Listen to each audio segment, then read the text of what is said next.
And now, live at 8. අයිබෝවන් එක්වන් අදත් ඇත්ත දැනගන්න ලංකාවේ අංක එකේ සමබර ප්‍රවෘත්ති විකාශය ලයිව් එට් සමගින් අදත් සතයන්තයේදී ඔබ හමු වන මම චන්දන ජයසිංහ මම ඉෂාරා සමරසිංහ අපි අදත් මුලින්ම බලමු ප්‍රධාන පුවත් සිරස්තල හෙට සිට ජන ජීවිතය යථාවත් කිරීමේ වැඩපිළිවෙල ආරම්භයි සෑම පුරවැසියෙක්ම තවදුරටත් අරමුණක් කරගත යුතුව තිබෙනවා මේ කොවිඩ් ආසාදයේ නොවන ආකාරයෙන් ජීවත් වීමට වග බලා ගැනීමට. හෙට රැකියාවට යන්නේ කොහොමද? අදාළ ස්ථානයේ රැකියාව කරන බවට සනාථ කරන යම් ලියවිල්ලක් තිබිය යුතුයි. ආයතන කිහිපයක් විවෘත කිරීමට තවදුරටත් අවසර නැහැ. ජිම් සහ සම්බාහන ආයතන විවෘත කිරීමට අවසර ලැබෙන්නේ නැහැ. අදත් මෙරටින් COVID-19 ආසාදිතයින් 8 දෙනෙක් වාර්තා වේ. සුව වූ ආසාදිතයින් ගණන 321 දක්වා ඉහළට.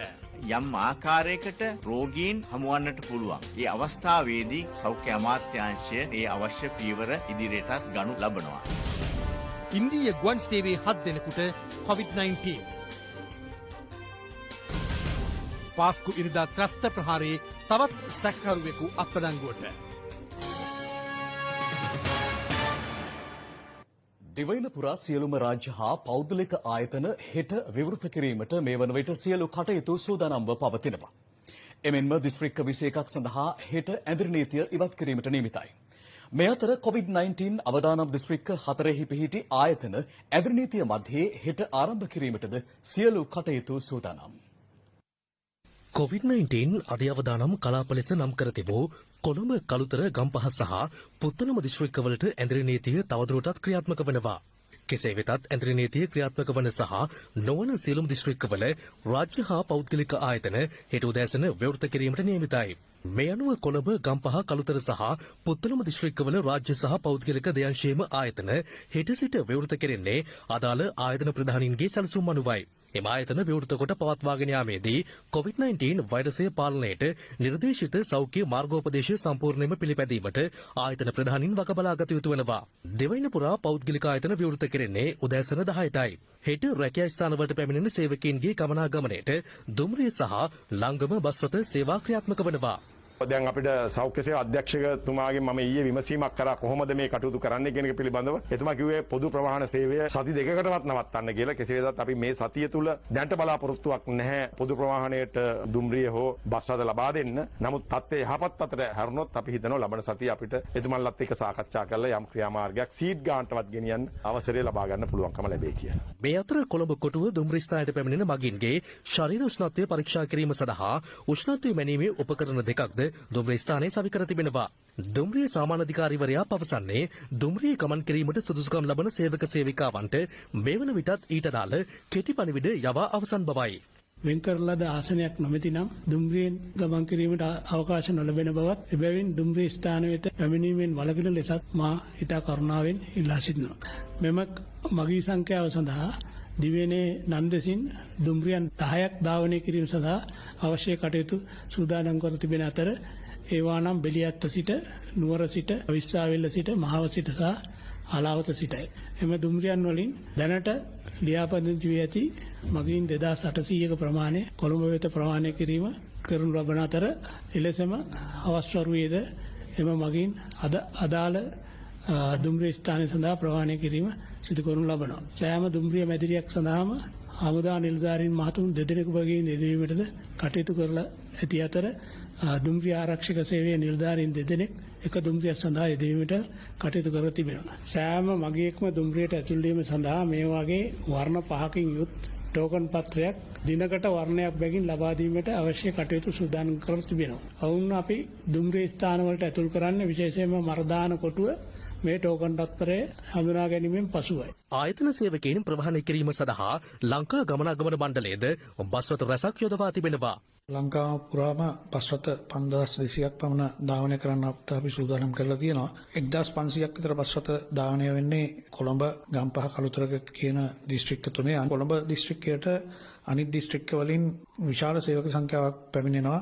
ඒ අයට පහසුකම් සැලසීමට තමයි හෙට දින අපිට අවධානය යොමු කරන්න වෙන්නේ. බස් එකක උපරිමය ගමන් කරන්න පුළුවන් 25 දෙනයි.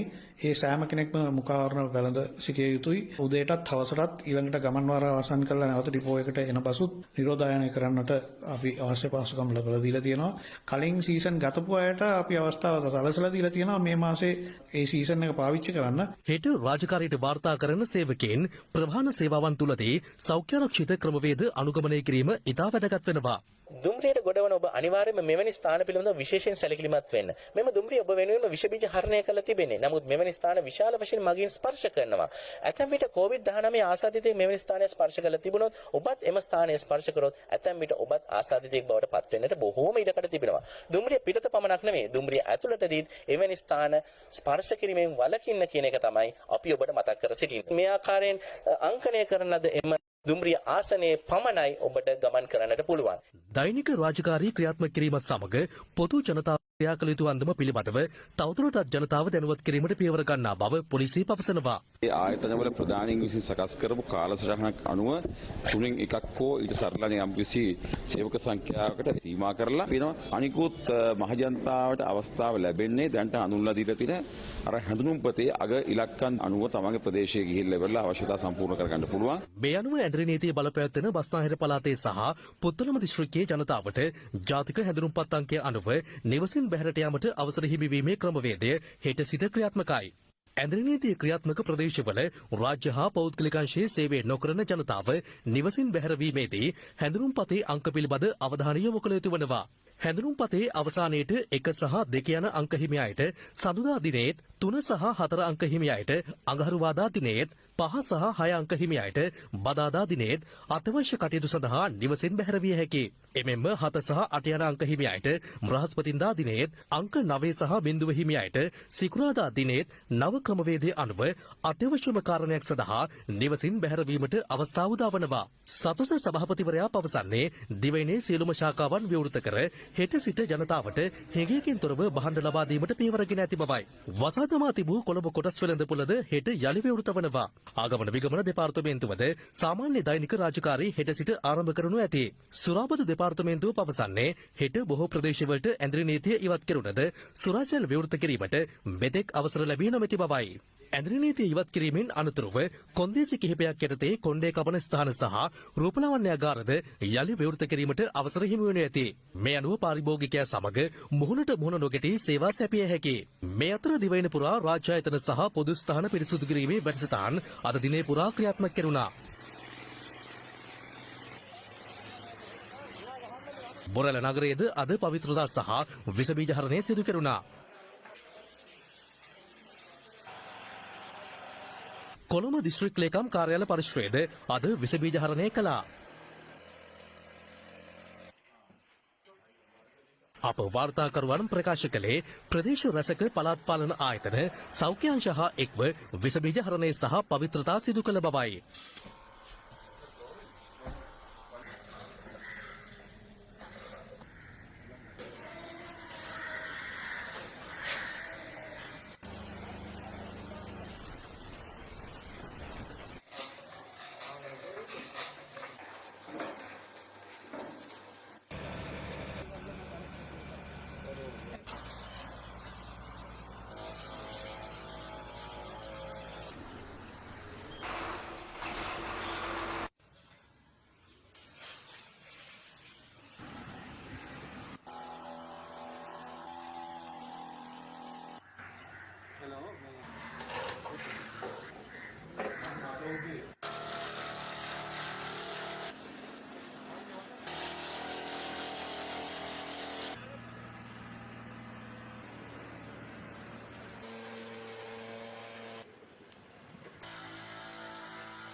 පහුගිය සතියම ගත්තොත් ප්‍රජාව තුළින් රෝගීන් මතුවීම අපට පෙනෙන්නේ නැහැ. රටේ ආර්ථිකය නැගිට්ටවීම සඳහා රටේ ආර්ථිකය හෙමින් පණ ගැන්වීම සඳහා අවශ්‍ය වන කටයුතු සිදු කිරීම තමයි හෙට අපි රට විවෘත කිරීමෙන් බලාපොරොත්තු වෙන්නේ. ජනතාව පසුගිය කාලය පුරාවට ඉතාමත්ම කැපකිරීම විශාල ප්‍රමාණයක් කරුණු ලැබුවා මේ COVID-19 වසංගතය ශ්‍රී ලංකාවෙන් තුනන් කිරීම සඳහා හෙට සතිය ආරම්භයේදී සෑම පුරවැසියෙක්ම තවදුරටත් අරමුණක් කරගත යුතුව තිබෙනවා මේ කොයිඩ් ආසාදය නොවන ආකාරයෙන් ජීවත්වීමට වග බලා ගැනීමට. ඉතින් ඒක හින්දා විශේෂයෙන්ම මාර්ගයට පැමිණෙද්දී ලබා දුන් උපදෙස් අනුව ක්‍රියා කිරීම ඉතාමත්ම වැදගත් වෙනවා.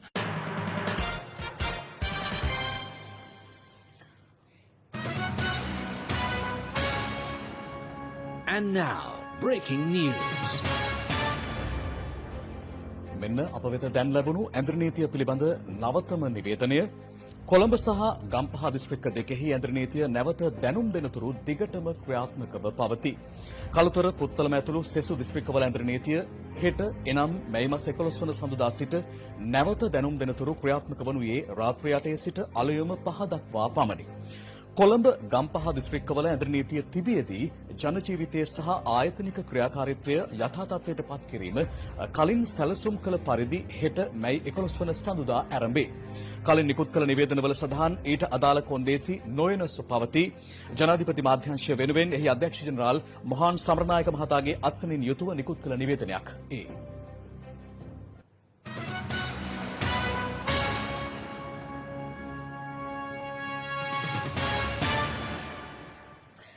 හෙට ජනජීවිතය යථා තත්ත්වයට පත්කිරීමේදී නිරෝධායන රීතීන්ට අනුව කටයුතු කරන ලෙස නියෝජ්‍ය පොලිස්පති අජිත් රෝහණ මහතා ජනතාවගෙන් ඉල්ලා සිටිනවා. ඔහු පැවසුවේ හෙට ජනතාව හැසිරෙන ආකාරය නිරීක්ෂණය කිරීමට බස්නාහිර පළාත තුළ පමණක් පොලිස් නිලධාරීන් දසදහසක් පමණ යොදා ඇති බවයි. හෙට දිනේ සිට නැවත ඇඳිරි නීතිය පවත්වාගෙන යාමින් නිරෝධායන රීතීන් වලට ගරු කරමින් මෙම ප්‍රදේශවල ජන ජීවිතය යථා තත්ත්වයට පත් කිරීම ආරම්භ කිරීම ආර්ථිකය සඳහා දායකත්වයක් සැලසීම එවැගේම ආනයන අපනයන ක්‍රියාවලිය ශක්තිමත් කිරීම මේ සියලු කරුණු පදනම් කරගෙන මේ කටයුතු සිදු වෙනවා. නමුත් මෙහිදී ප්‍රමුඛස්ථානය ලැබෙන්නේ COVID-19 වසංගතය දුරු කිරීම යන සිද්ධාන්තයට. අපි ඉල්ලා සිටිනවා රාජ්‍යාංශයේ යම්කිසි සේවකීන් වාර්තා කරනවා නම් උදෑසන 8:30ට පමණ පෙර ඔවුන්ගේ වාහනවලින් එම ස්ථානවලට වාර්තා කිරීම වඩාත් උචිත බව. පුද්ගලිකාංශය සඳහා ගමන් කරන එම ආයතනවල වාහන උදෑසන 8:30 10ත් අතර ගමන් කිරීමේ හැකියාවක් තියෙනවා. වාහන පිටව යාමේදී රජයේ වාහන සවස් 3ත් 4ත් අතර එම ස්ථානවලින් පිටව යාම වඩාත් උචිත බවට නිර්දේශ කරනවා. ඒ වගේම පුද්ගලිකාංශයේ වාහන සවස් 4ත් 5ත් අතර කාලේ එම සේවා ස්ථානවලින් පිටව යාම වඩාත් සුදුසුයි. නමුත් සේවා මුර හැටියට යම් රාජකාරී කරන යම් යම් ආයතන තිබෙනවා. එම ස්ථානවලට මෙම රීතීන් බලපාන්නේ නැහැ. කෙසේ වෙතත් පොදු ප්‍රවාහන සේවා භාවිතා කරමින් තම සේවා ස්ථාන වෙත පැමිණෙන අයට මෙම කාලපරාසයන් බලපාන්නේ නැහැ. ඒ වගේම විශේෂයෙන්ම පුද්ගලික වාහන වලින් තම සේවා ස්ථානයට පැමිණෙනවා නම් ඒ අයට එය සනාත කරමින් සේවා ස්ථානට පැමිණෙන්න පුළුවන්. ඒ හැරෙන්නට බස්නාහිර පළාත් තුළ පුද්ගලික ගමන් බිමන් සඳහා වාහන යොදා ගැනීමට අවස්ථාව ලැබෙන්නේ නැහැ. ඒ වගේම ත්‍රිරෝද රථ, කුලී රථ වැනි පොදු ප්‍රවාහන සේවා යම්කිසි සේවකයෙකුට පැමිණීමට අවශ්‍ය නම් යොදා ගැනීමට හැකියාවක් තිබෙනවා. කෙසේ වෙතත් එම පොදු ප්‍රවාහන සේවා යොදා ගැනීමේදී නිරෝධායන රීතීන් වලට අනුගතව කටයුතු කිරීම අවශ්‍යයි. විශේෂයෙන්ම හෙට දිනේදී රැකියාව සඳහා පැමිණෙන අයගෙන් අපි ඉල්ලා සිටිනවා. ඔබගේ අදාළ ස්ථානයේ රැකියාව කරන බවට සනාත කරන යම් ලියවිල්ලක් තිබිය යුතුයි. ඒ වගේම එම කාලය තුල එම දිනේදී එහෙම නැත්නම් එම කාල පරිච්ඡේදය තුල ඔබ එම ස්ථානයට වාර්තා කළ යුතු බවට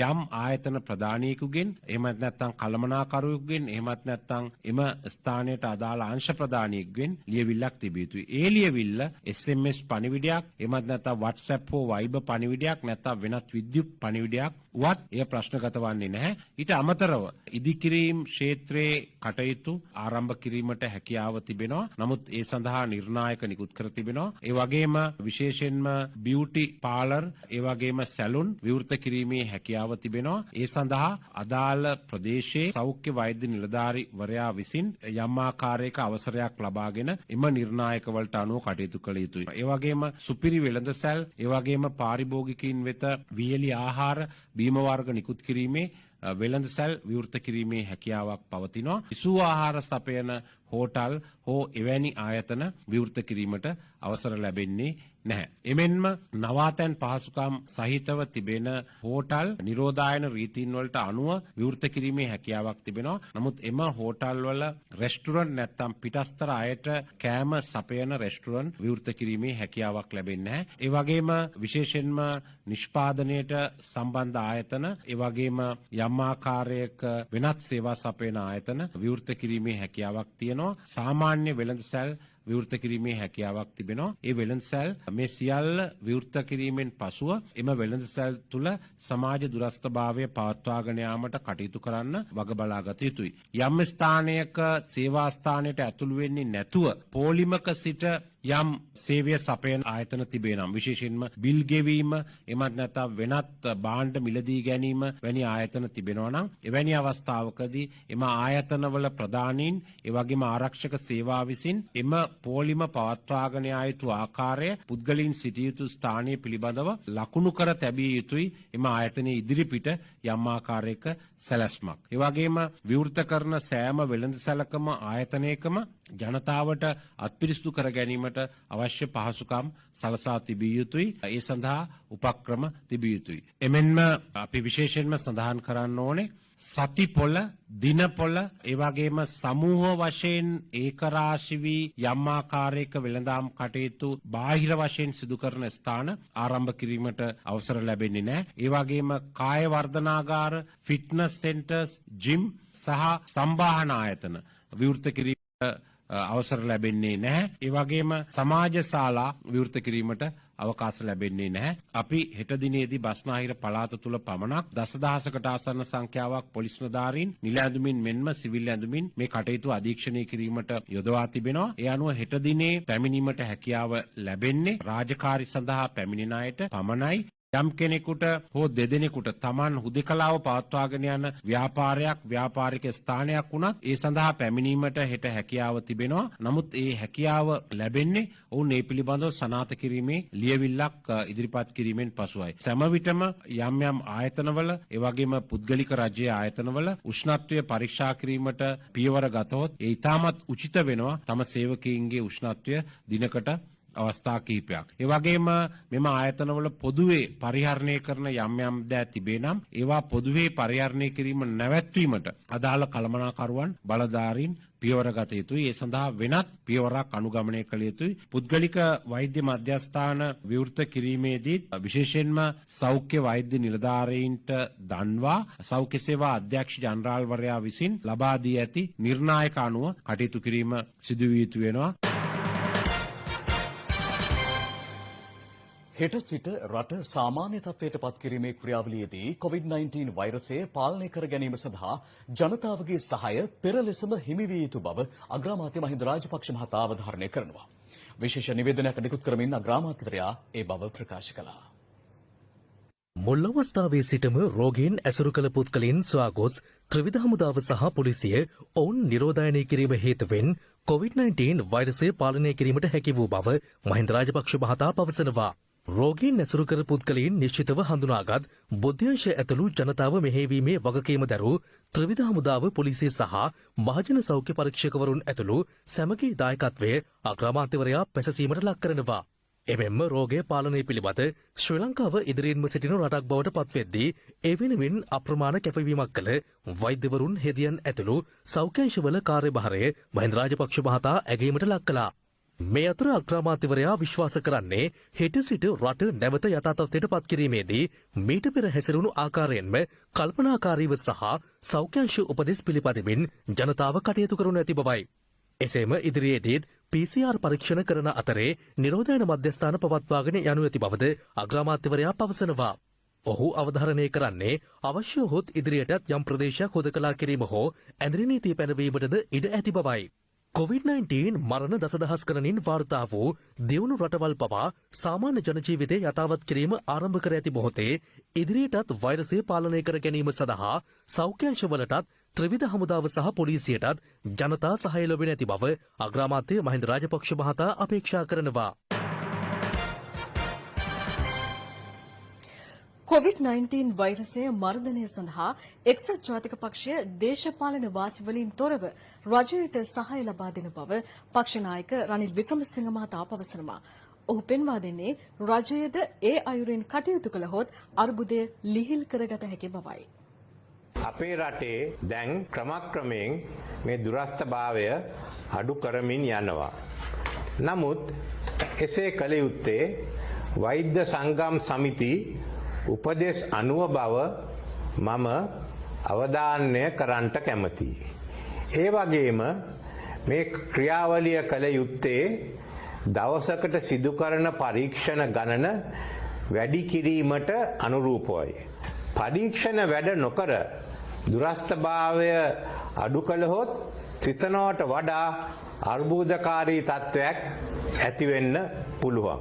ඒ වගේම රෝග ව්‍යාප්ත පාලනය සඳහාත් ප්‍රතිකාර සඳහාත් කෙලින්ම සම්බන්ධ වෙන සෞඛ්‍ය ආරක්ෂා ආදී ශේෂ්ත්‍රවලත් අත්‍යවශ්‍ය සේවා ශේෂ්ත්‍රවලත් කටයුතු කරන අයගේ ආරක්ෂාව පිළිබඳ මීට වඩා සැලකිල්ලකුත් යොමු කරන මෙන් මම ඉල්ලා සිටිනවා. එක්සත් ජාතික පක්ෂය අපි මේ අර්බුදකාරී අවස්ථාවේ දේශපාලන වාසි ලබා ගැනීමේ අරමුණින් ක්‍රියා කරන්නේ නැහැ. හැම විටම වසංගතය මර්ධනය සම්බන්ධ කටයුතු වලට අපි සහාය ලබා දුන්නා. ඉදිරියටත් එසේමයි. අප දේශපාලන වාසි නොතකා රට වෙනුවෙන් මේ කැපවීම කරනවා. ඒ අයුරින්ම කටයුතු කිරීම රජයේද වගකීමක් බව මා පෙන්වා දෙන්න කැමතියි. COVID-19 හෙවත් නව කොරෝනා වෛරසය ආසාදනය වූ 61 දෙනෙකු අද සුවය ලබා රෝහල් වලින් පිටව ගියා. ඒ අනුව මේ වන විට සුවය ලබා ඇති සමස්ත ආසාදිතයන් සංඛ්‍යාව 321ක්. මේ අතර අද දිනේ COVID-19 ආසාදිතයන් 8 දෙනෙකු වාර්තා වුණා. මෙරටින් වාර්තා වූ COVID-19 ආසාදිතයන් 855 දෙනාගෙන් 525 දෙනෙකු රෝහල් 8ක ප්‍රතිකාර ලබනවා. තවත් 116 දෙනෙකු COVID-19 වෛරසය ආසාදනය වූ බවට සැකපිට රෝහල් කිහිපයක වෛද්‍ය අධීක්ෂණය යටතේ පසුවනවා. මේ අතර සෞඛ්‍ය අමාත්‍ය පවිත්‍රා වන්‍යාරච්චි මහත්මිය ස්වර්ණවාහිනියේ අද පස්වරුවේ විකාශය වූ ජන ජීවිතයේ යථා තත්ත්වයට පත් කිරීම වැඩසටහනට එක්වීමෙන් අද වාර්තා වූ ආසාදිතයන් සම්බන්ධයෙන් කරුණු පැහැදිලි කළා. අමාත්‍යවරණි දැන් අද දවසේදී රෝගීන් 8 දෙනෙක් පිළිබඳව වාර්තා වුණා. ඒ 8 දෙනා පිළිබඳව යම් තොරතුරක් හෙළි කරන්න පුළුවන් කමක් තියෙනවා. දෙදෙනෙක් ක්වොරන්ටයින් සෙන්ටර්ස් වල මැද පෙරදිග ඉඳලා ආපු දෙන්නෙක් නිරෝධායන සෙන්ටර්ස් වලින් ඉතුරු අය නාවික හමුදාවේ. යම් ආකාරයකට රෝගීන් හමුවන්නට පුළුවන්. ඒ අවස්ථාවේදී සෞඛ්‍ය අමාත්‍යාංශය මේ අවශ්‍ය පියවර ඉදිරියටත් ගනු ලබනවා. ඒ නිසා තවදුරටත් ඔබට උණ කැස්ස සොසන අපහසුතා තියෙනවා නම් කරුණාකරලා අප විසින් නම් කොට ඇති අර අයිසොලේෂන් ඒකක පවතින රෝහල් 30න් එකකට ඇතුළු වන්න. එහෙම නැත්නම් දුරකථන ඇමතුමක් දීලා 1390ට එහෙම නැත්නම් 1999ට මේ අපගේ පද්ධතියට ප්‍රවේශ වන්න. දැනට ඉන්න රෝගීන් සංඛ්‍යාව ගත්තාම සාමාන්‍ය පුරවැසි වෙන්නේ 200කට අඩු වෙයි. ඉතුරු රෝගී උදවිය ඉන්නේ ත්‍රිවිධ හමුදාවේ වීරෝදාර රණවිරුවෝ තමන්ගේ ජීවිතේ පරදුවට තියලා රෝගීන් පැතිරීම වළක්වන්න ඔවුන් එක්ක කටයුතු කරපු පිරිස. ඒ දරුවන්ට මනා සංයමයක් හික්මීමක් විනයක් තියෙනවා. ඒ නිසා ඔවුන්ගෙන් තවදුරටත් රෝගේ පැතිරෙන එක වළක්වා ගන්න ඉතාමත් හොඳින් පුළුවන්. හැබැයි මහජනතාව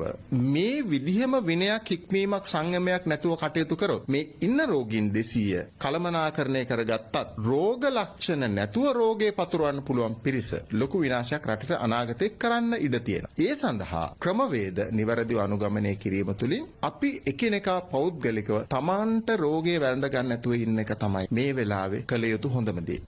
මේ අතර මහනුවර ජාතික රෝහලේ COVID-19 දැඩි සත්කාර ඒකකයක් අද විවෘත කළා.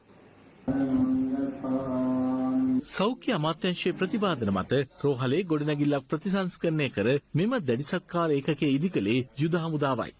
මේ අතර කුරුණෑගල යුද හමුදා නිරෝධායන මධ්‍යස්ථානයේ නිරෝධායනය අවසන් කළ යුද හමුදා සමාජිකයන් 33 දෙනෙකු අද නිවෙස් බලා පිටත්ව ගියා. ඔවුන් ඉන්දියාවේ පුහුණුවකට ගොස් පසුගියදා දිවයිනට පැමිණි හමුදා සමාජිකයන් පිරිසක්. පූනානි නිරෝධායන මධ්‍යස්ථානයේ නිරෝධායනය අවසන් කළ සිසුන් 65 දෙනෙකුද අද පිටත්ව ගියා.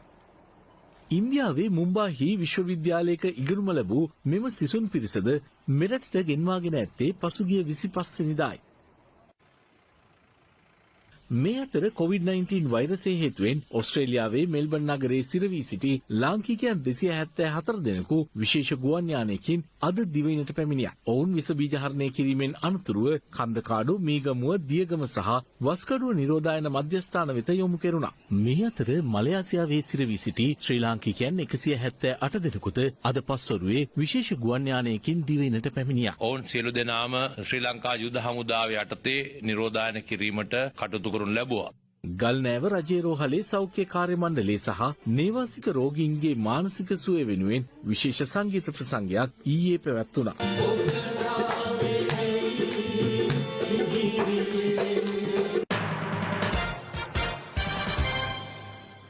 හෙට සිට නිරෝධායන ඇඳරි නීතිය ක්‍රියාත්මක වන අතරම ජනජීවිතය යථා තත්ත්වයට පත් කිරීම සම්බන්ධයෙන් වැඩ බලන පොලිස්පතිවරයාද නිවේදනයක් නිකුත් කර තිබෙනවා. එමගින් අවධානය යොමු කර ඇති පොදු ප්‍රවාහන සේවා සහ අත්‍යවශ්‍ය භාණ්ඩ හා සේවා සැපයීමේදී ක්‍රියා කළ යුතු ආකාරය ඇතුළු කරුණු කිහිපයක් පිළිබඳවයි. දුම්රිය සහ බස් රථ මගින් ප්‍රවාහනය කිරීමේදී සෞඛ්‍ය ආරක්ෂිත ක්‍රම පිළිපැදීමට රේදුරන්, කොන්දොස්තරවරුන් ඇතුළු සහායකයන් ක්‍රියා කළ යුතු වනවා. ඊට අමතරව අත්‍යවශ්‍ය මහජන සේවාවන් සපයන ආහාරද්‍රව්‍ය සහ භාණ්ඩ අලෙවිකරන තොග සහ සිල්ලර වෙළඳසැල් විවෘත කිරීමටද අවසර හිමි වනවා. අදාළ නිවේදනයේ දැක්වෙන්නේ ඖෂධහල්, සිල්ලර වෙළඳසැල්, දුරකථන අලෙවිසැල්, රෙදිපිලි අලෙවිසැල්, පොත් හා පුවත්පත් මෙන්ම ලොතරැයි අලෙවි කුටි විවෘත කිරීමටද අවසර හිමි වනු ඇති බවයි.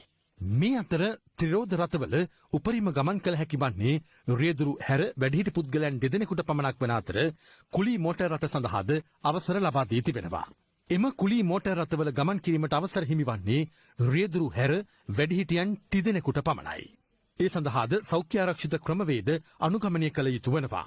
රාජ්‍ය සහ පෞද්ගලික ආයතන මෙන්ම කර්මාන්ත ශාලා සඳහා සේවකයින් රැගෙන එන බස් රථ ඇතුළු අනෙකුත් වාහනවලින් සේවකයන් රැගෙන ඒමේදී සෞඛ්‍ය බලධාරීන් ලබා දී ඇති සෞඛ්‍ය ආරක්ෂණ විධි නිසියාකාරව අනුගමනය කළ යුතු අතර එම වාහනයේ ආසන ප්‍රමාණයට මගින් රැගෙන ඒම කළ යුතු වනවා.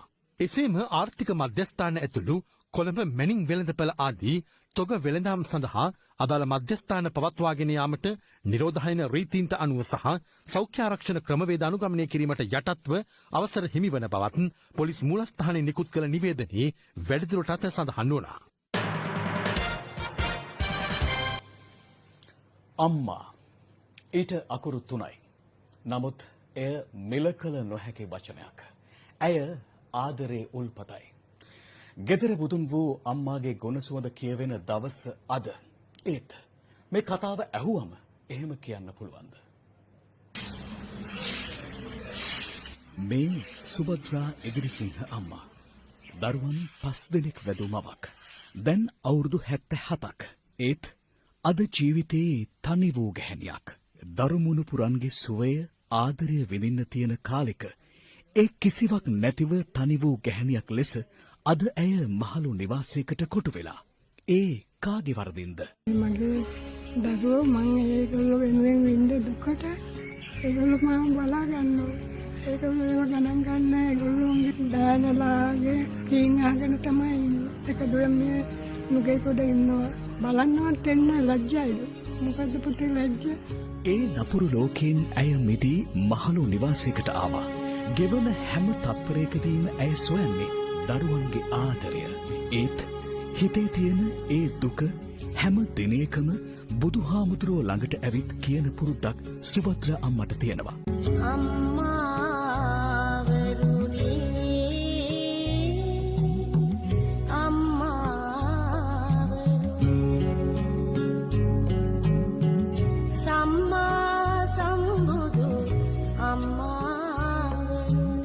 සුභද්‍ර අම්මට වූ දේ තව ඕනතරම් අම්මලට මේ ලෝකේ සිද්ධ වෙලා ඇති.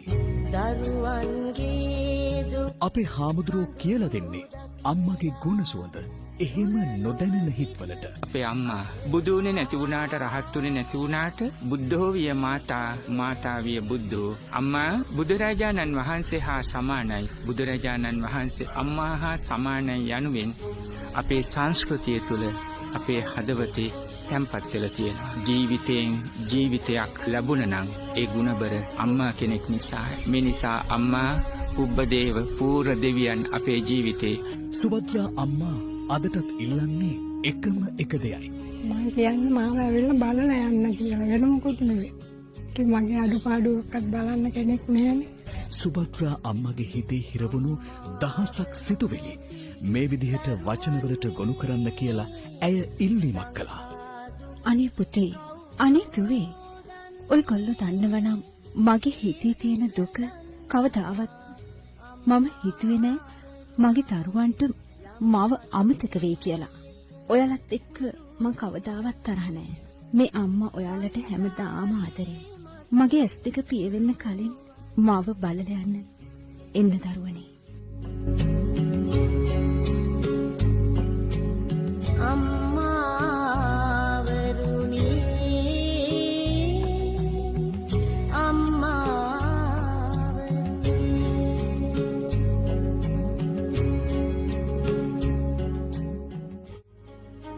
මෙතන වගේම රටේ හැම තැනම ඉන්න මේ වගේ අම්මලාගේ කතාව තමයි ඒ අම්මා අපට කිව්වේ. අපි ඔබට මේ කතාව අරගෙන ආවේ ඔබව දුකටපත් කරන්න නෙමෙයි.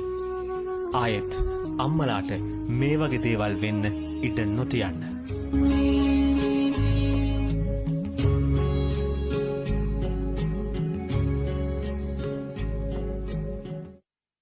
ඔබ නැවතත් ලයිව් හැටේට සමගයි. ඔව්. රජයේ සේවකයන්ගේ මේ මාස වැටුප රජයට පරිත්‍යාග කරන ලෙස කළ ඉල්ලීම ජනාධිපති ලේකම්වරයාගේ ඉල්ලීමක් ලෙස හුවා දැක්වීමට රජය උත්සාහ කරන බව හිටපු අමාත්‍ය මංගල සමරවීර මහතා පවසනවා. අද නිවේදනයක් නිකුත් කරමින් ඔහු ප්‍රකාශ කළේ රජයේ වැරදි ප්‍රතිපත්ති නිසා ඇති වී තිබෙන ආර්ථික අර්බුදය වසන් කිරීමට COVID-19 වෛරසයට මුවා වී ඇති බවයි. මේ අතර පක්ෂ විපක්ෂ දේශපාලඥයින් පවතින තත්ත්වය පිළිබඳව අදත් විවිධ අදහස් පළ කළා. එක පැත්තකින් කියනවා රටම විවෘත කරනවායි කියලා හැමෝටම රස්සාවලට යන්නේ කියලා. හැබැයි තවත් පැත්තකින් සෞඛ්‍ය සේවා අධ්‍යක්ෂ කරනතුමා කියනවා සති දෙකකට පොදු ප්‍රවාහන පද්ධතිය ප්‍රවාහන සේවාව ක්‍රියාත්මක කරන්න එපයි කියලා. එතකොට කොහොමද අපේ රටේ ජනතාව තමන්ගේ සේවා ස්ථාන කරා යන්නේ? කුමන ආකාරයෙන්ද ඒ අය ගමන් කරන්නේ? රස්සාවට පයින් යන්නේ කියන අදහසද මේ ලබා දෙන්නේ? ඒ මම හිතන්නේ වගකිය යුතු විපක්ෂයක් හැටියට ඇත්ත වශයෙන්ම අද පාර්ලිමේන්තුව විවෘත කරන්න කියන එක විතරක් කියලා වැඩක් නෑ. ඒ කට්ටියට උදව් කරන්න පුළුවන් වන්නේ පාර්ලිමේන්තුව විවෘත කරොත් විතරයි. මේ අවස්ථාවේදී ඉදිරිපත් කරන්න ඕනේ කොහොමද මේ රට විවෘත කරන්නේ කියන එක. අපි දන්නවා රට විවෘත කරේ නැතුව මේ පාර්ලිමේන්තුව කැඳවුවත් එක නැතත් එකයි. මට නම් පුද්ගලිකව පාර්ලිමේන්තුව කැඳවන්න ඕනේ නැහැ. මැතිවරණය තියන්න ඕනේ නැහැ දැම්ම. ඊට වඩා ප්‍රමුඛතාව තියෙන්න ඕන දේවල් වලට ප්‍රමුඛතාවය දීලා දැන් 11 වෙනිදා රට ඇරියයින් පස්සේ මිනිස්සුන්ගේ සැබෑ ප්‍රශ්න එන්න පටන් ගන්න මේ වෙලාව තමයි. විපක්ෂයට මැතිවරණයක් කියපු ගමන්ම අර චූටි දරුවා බය වෙලා අම්මයි තාත්තයි ගාවට යනවා වගේ බුදු අම්මෝ කියලා ශේෂ්ඨාධිකරණයට දුවන තත්යකට අද විපක්ෂය පත් වෙලා තියෙනවා. ඒකට ජනතාව විමුක්ත වෙරුණා පුළුවන් තරම් උල්පන්දම් දෙන්න. ජනතාව සටන් කළා තමයි රස්සා ගත්තේ. ජනතාව සටන් කරමින් තමයි පඩිය වැඩි කරගන්නේ. මොකද ජනතාව ජීවත් වෙන්නේ බොහොම අමාරුයි. ඒක ජනතාවට කරන්න ඕනේ මේ හරි විදිහට නම් රජය මේ වගේ අසරණ භාවයට පත් වෙච්ච පීඩාවට පත් වෙච්ච ජනතාවගේ පාත්‍රයට යමක් බෙදෙන එක. බලන්න ඉතිහාසය පුලාම මෙයාලා ආණ්ඩුවක් පාලනය කරේ අවුරුදු 4මාරක කාලයක්. ඒ 4මාරක කාලය තුල මේ රටේ පැවැත්විය යුතුව තිබ්බ සියලුම මැතිවරණ එක්කෝ මේ මැතිවරණ කල් දැම්මා. ඔවුන් මැතිවරණ නීතිය පාර්ලිමේන්තුවේ පළාත් සභා ඡන්ද විමසීමේ පනත සංශෝධනය කරා කවමදාකවත් මැතිවරණයක් නොතියන්න පුළුවන් ආකාරයට. ආර්ථික සහ සමාජීය කටයුතු යම් ක්‍රමවේදයකින් ඉදිරියට යායු. යම් කිසි විදියකට අපි අනපේක්ෂිත විදියට යම් කිසි විදිහේ තත්ත්වයක් ඇති වුණොත් එතකොට අපි තීන්දුව ගන්න ඕනේ. ඒ ආකාරයෙන් හැසිරෙන්නේ කොහොමද? එහෙම තීන්දුව ගැනීමේ හැකියාවක් අප කණ්ඩායමට විශේෂයෙන්ම වර්තමාන ජනාධිපතිතුමා ඇතුළු අප සියලු දෙනාට මේක සම්බන්ධ වෙලා ඉන්නේ සියලු කණ්ඩායමට හැකියාවක් තියෙනවා. ජනතා විමුක්ති පෙරමුණේ පාර්ලිමේන්තු මන්ත්‍රී සුනිල් හඳුන්නේති මහතා අද මැතිවරණ කොමිසමට පැමිණිල්ලක් කළා. ඒ රාජ්‍ය අමාත්‍යවරුන්ගේ මැතිවරණ අපේක්ෂකත්වය ප්‍රවර්ධනය සඳහා රජයේ වාහන භාවිත කිරීමට හැකිවන අයුරින් රජය කැබිනට් තීරණයක් ගැනීමට එරෙහිවයි. අපි අහන්න කැමති අපේක්ෂකයින්ට වාහන ලබා දෙන කාර් සේල් එකක්ද කැබිනට් මණ්ඩලය කියලා. හොට්ටුවේ ඇමතිවරු තමයි රාජ්‍ය ඇමතිවරු ඉන්නේ. රාජ්‍ය ඇමතිවරු කියන එක දැන් මේ වෙනකොට අවලංගු. මැතිවරණ නීතිය අනුව දැනට රටේ වළංගුතාවයේ තියෙන්නේ කැබිනට් මණ්ඩලයේ පමණයි. නමුත් රාජ්‍ය ඇමතිවරු රොත්තකට වාහනේ විතරක් නෙමෙයි මේක. ඉන්ධන පහසුකම් සහිතව රියදුරෙකුත් එක්ක මේ ඔක්කොම දෙන්නේ කොහොමද? දැන් ආණ්ඩුව එක පැත්තකින් සල්ලි නැහැ, නඩත්තු වෙන්න විදියක් නැහැ, මැයි මාසේ පඩිය ගෙවා ගන්න විදියක් නැහැ කියලා ඉවරලා. ජනතාවගේ රජයේ සේවකයින්ගේ අඩියෙන් දවසක් හරි කීයක් හරි ඉල්ලනවා. ගා කනවා. අනිත් පැත්තෙන් රාජ්‍ය ඇමතිවරුන්ට දෙනවා තමන්ගේ නිල නිවාසයි වාහනයි පාවිච්චි කරන්න. මේක මැතිවරණ නීතිය අමුමේ උල්ලංඝනය කිරීමක්. මැතිවරණ නීතිය විතරක් නෙමෙයි. රාජ්‍ය සේවකයෝ කරන කැපකිරීම අමුමේ හැල්ලුවට ලක් කිරීම. ආණ්ඩුව තමන්ගේ මැතිවරණ ප්‍රවර්ධන කටයුතු වලට ඇමතිවරුන්ට දීලා තියෙන මේ වරප්‍රසාදය වහාම අවලංගු කරන්න කියන ඉල්ලීම තමයි අපි අද මැතිවරණ කොමිසමෙන් ඉල්ලා හිටියේ. පාස්කුවරිදා ත්‍රස්ත ප්‍රහාරය සම්බන්ධයෙන් සැකපිට තවත් පුද්ගලෙක් අත්අඩංගුවටගෙන තිබෙනවා. එම ප්‍රහාරය සම්බන්ධයෙන් අපරාධ පරීක්ෂණ දෙපාර්තමේන්තුව කළ විමර්ශනවලින් අනාවරණය වූ තොරතුරුවලට අනුව නැගෙනහිර පළාතේදී සැකකරු අත්අඩංගුවටගත් බව පොලිස් මාධ්‍ය ප්‍රකාශක පොලිස් අධිකාරී චාලිය සේනාරත්න මහතා ප්‍රකාශ කළා. පසුගිය වසරේ පාස්කු ඉරිදා දේවස්ථාන 3ක් සහ හෝටල් 3ක් ඉලක්ක කර එල්ල වූ මරාගෙන මැරෙන ත්‍රස්ත ප්‍රහාරයෙන් පුද්ගලයන් 200කට අධික පිරිසක් මිය ගොස් තවත් පිරිසක් තුවාල ලැබුවා. මේ වන විට එම ප්‍රහාරයට සැකපිට 200කට අධික පිරිසක් අත්අඩංගුවට ගෙන තිබෙනවා. පොලිස් මාධ්‍ය ප්‍රකාශකවරයා පැවසුවේ ඊයේ අත්අඩංගුවටගත් සැකකරු ඇතුළු සැකකරුවන් පිරිසකගෙන් රැඳවුම් නියෝග මත ප්‍රශ්න කරන බවයි. තවත් පිරිසක් පසුවන්නේ රක්ෂිත බන්ධනාගාරයේ. අත්අඩංගුවටගත් පුද්ගලයන් අතර හිටපු අමාත්‍ය රිෂාඩ් බදුදීන් මහතාගේ සහෝදරයෙක් රාජ්‍ය නොවන සංවිධානයක කිහිප දෙනෙකු සහ නීතිඥවරයෙකුද වන බව පොලිස් මාධ්‍ය ප්‍රකාශකවරයා පැවසුවා. පාස්කු ඉරිදා ත්‍රස්ත ප්‍රහාරය සම්බන්ධයෙන් අපරාධ පරීක්ෂණ දෙපාර්තමේන්තුව තවදුරටත් විමර්ශන ක්‍රියාත්මක කරනවා. අදත් දිවයින පුරා කළ වැටලීම්වලදී නීති විරෝධී ක්‍රියාවල යෙදුණු පුද්ගලයන් රැසක් අත්අඩංගුවට ගත්තා. එක්සත් ජාතික පක්ෂ බිංගිරිය සංවිධායකවරයාද ඒ අතර වනවා.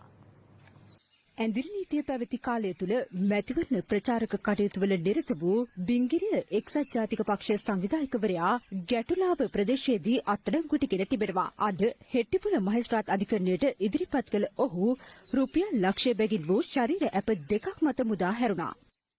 පානදුර බලාන දූෂණ මර්දන ප්‍රහාරක ඒකකය පානදුර නල්ලුරුව ප්‍රදේශයේ පවත්වාගෙන ගිය නීති විරෝධී ගබ්සා මධ්‍යස්ථානයක් වැටළුවා.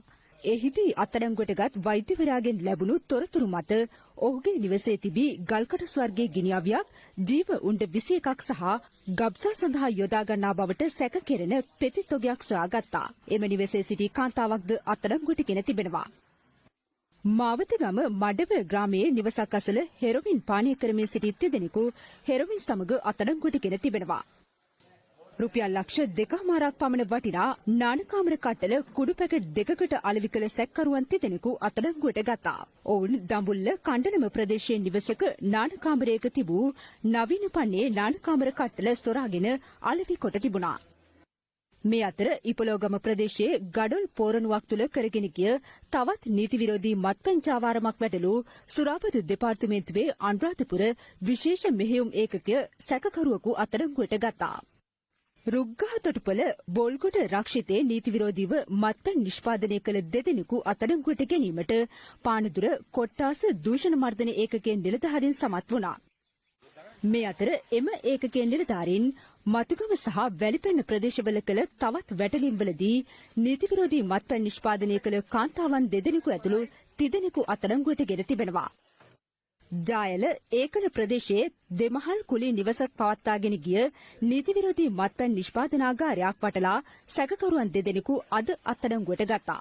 මත්පැන් හල් වසා තැබීම තුළින් නීති විරෝධී මත්පැන් කර්මාන්තයක පිබිදීමක් තමයි අද්දුටුවේ. මෙවැනි නීති විරෝධී මත්පැන් භාවිතය හේතු කොටගෙන ඒවා සඳහා යොදා ගන්නා අමුද්‍රව්‍ය හේතු කොටගෙන ඒවා සඳහා යොදා ගන්නා නිෂ්පාදන තාක්ෂණ විදිය හේතු කොටගෙන සහ ඒවාට මිශ්‍ර කිරීමට යොදා ගන්නා විවිධ ද්‍රව්‍ය හේතු කොටගෙන ඊටාම සුළු ආබාධවල සිට මරණය දක්වා පැතිරිය හැකි. ඒ නිසා අප මහජනතාවගෙන් ඉල්ලනවා නීති විරෝධී මත්පැන් කිසියම් ආකාරයක ක්‍රියාත්මක වෙනවා නම් කරුණාකර 19-13 දුරකථනයට ඒ සම්බන්ධයෙන් දැනුම් දීමක් කරන්න. ඇඳිරි නීතිය ක්‍රියාත්මක කළ කාල සීමාව තුළ රාජගිරියේ පිහිටි ආපන ශාලාවකට ඇතුළු වූ පුද්ගලයෙක් එහි තිබූ මුදල් සහ භාණ්ඩ සොරාගෙන ගොස් තිබෙනවා.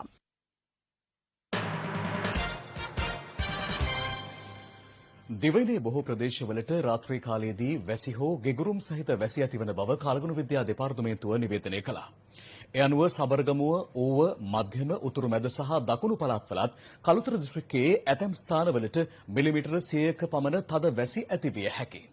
කාලගුණ විද්‍යා දෙපාර්තමේන්තුව පවසන්නේ බස්නාහිර සහ දකුණු පළාත්වල වෙරළබර ප්‍රදේශවල හෙට උදෑසන කාලයේදී වැසි හෝ ගෙගුරුම් සහිත වැසි ඇතිවිය හැකි බවයි.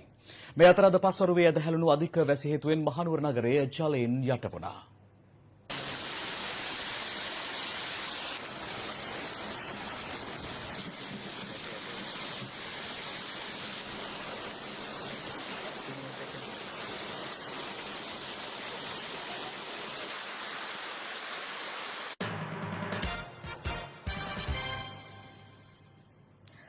COVID-19 වසංගත කාලයේ ගෙදරට වෙලා ඉන්න ඔබට කළ හැකි බොහෝ දේවල් ගැන පහුගිය කාලය පුරාවටම අප ඔබට තොරතුරු ගෙන ආවා. ඒ ඔබගේ වටිනා කාලය අර්ථවත්ව ගත කිරීමට හැකි දෑ අරගෙන. හැපි නිවුස් විශේෂාංගයේ අවසන් දවස වන අද දවසේත් ගෙදරට වෙලා ඉන්න ඔබට තවත් පණිවිඩයක් රැගෙන අදත් බලමු හැපි නිවුස් විශේෂාංගය.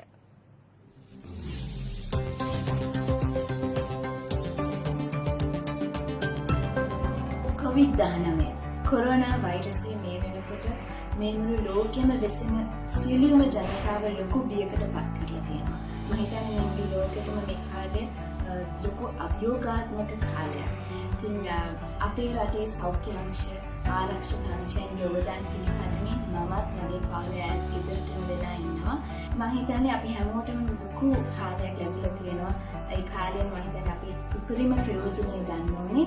හැම දෙයක් ගැනම ඍණාත්මකව හිතන්නේ නැතුව ධනාත්මකව හිතන්න ඕනේ.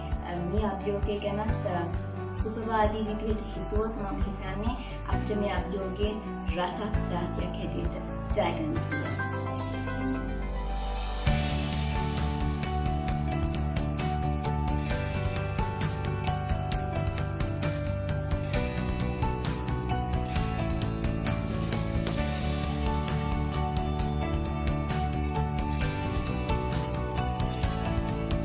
Hello everybody, my name is Asrania. I'm 3.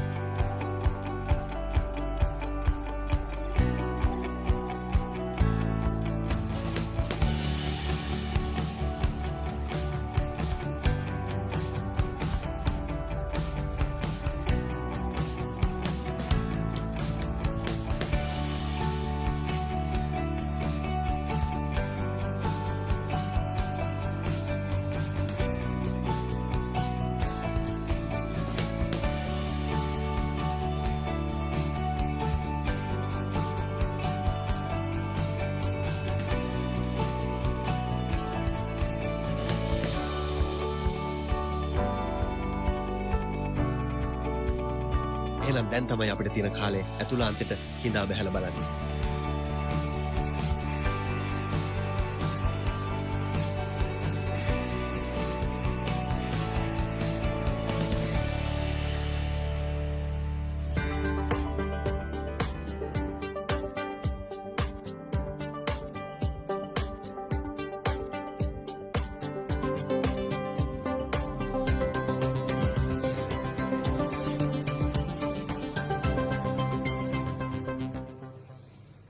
ඒ සමගින් අදට අප සමුගන්නවා. මම චන්දන ජයසිංහ. මම ඉෂාරා සමරසිංහ. සුබ රාත්‍රියක්. සුබ රාත්‍රියක්.